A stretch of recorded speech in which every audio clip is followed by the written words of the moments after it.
Family ko po, sa magulang ko po.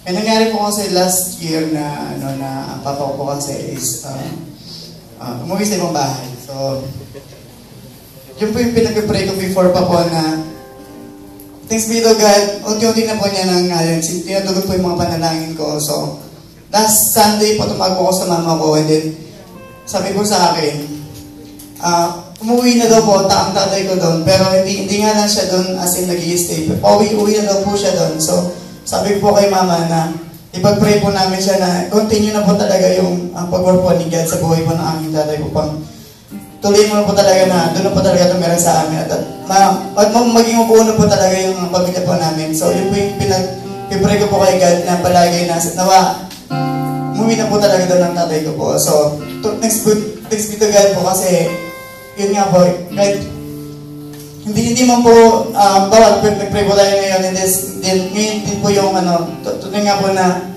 sa lahat po ng panalangin po natin